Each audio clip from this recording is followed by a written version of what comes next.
So guys, nahihirapan ka bang magtanggal ng tahi ng sako ng bigas or tulad nito, sako ng pagkain ng aso? So dapat guys, eto yung front, no? Yung front ng sako, dapat dito ka sa may right side. So dapat hindi ka dito sa may left side kasi pahigpit yung dito sa may left side. So dito ka magsimula sa may right side. Ayan, halimbawa dito guys ay nakabuhol na siya, no? So mahirap na siyang tanggalin yung isang dulo. Ayan, so ipo-focus ko lang. So hindi ko ikakat yung video para malaman nyo talaga, no? Ayan, halimbawa wala kayong gunting, kutsilyo, or whatsoever. So pwede nyong pwede nyong tanggalin. Ayan, so ayan, mahirap po. Ayan, mahirap siyang kasi nagkabuhol-buhol na eh. Kasi hindi nyo maiwasan pagbili nyo, ganyan na.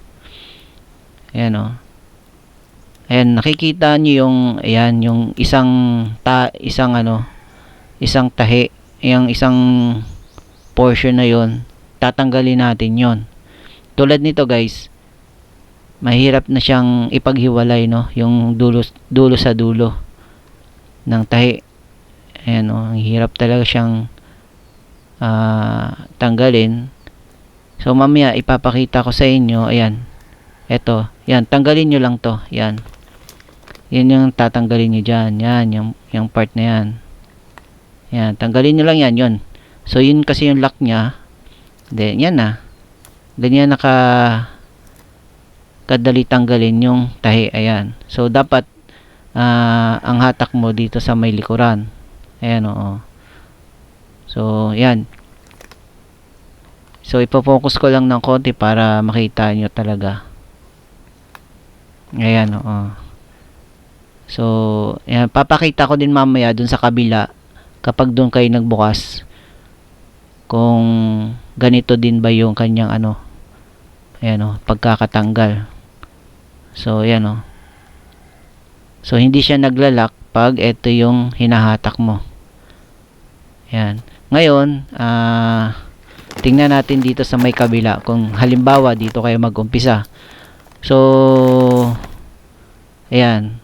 Ayan, tulad dito, ayan, hindi pa nakabuhol, ayan, kahit na anong paghiwalay mo dito sa dulo ng mga etong tali, ay maglalak at maglalak talaga siya.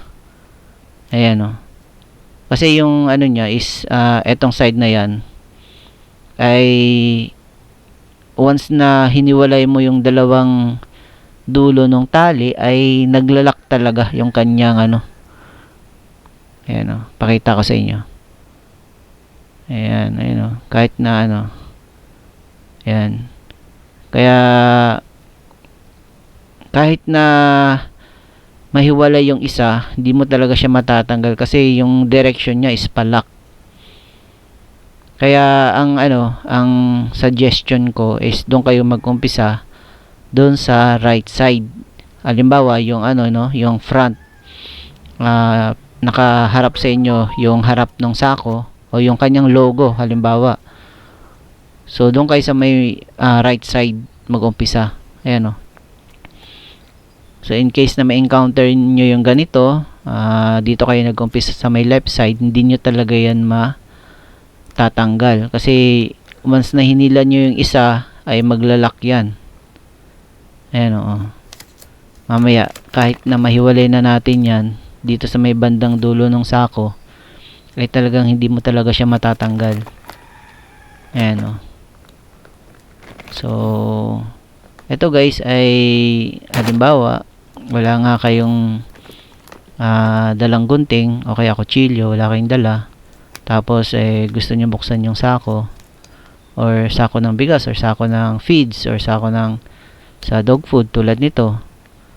So kahit na wala kayong dalang gunting ay mabubuksan nyo yung sako, ayan. So ayan, kahit na matanggal mo yung kabilang side na tali, hindi mo talaga yan matatanggal guys. So wag ka na mag-spend ng time para tanggalin yan dyan. So doon ka dapat sa may right side. Ayan, hindi mo talaga yan matatanggal kahit na putulin mo yan. Yan. Ayan, so maglalak maglalak at maglalak talaga siya. Ayan, so ayan guys, so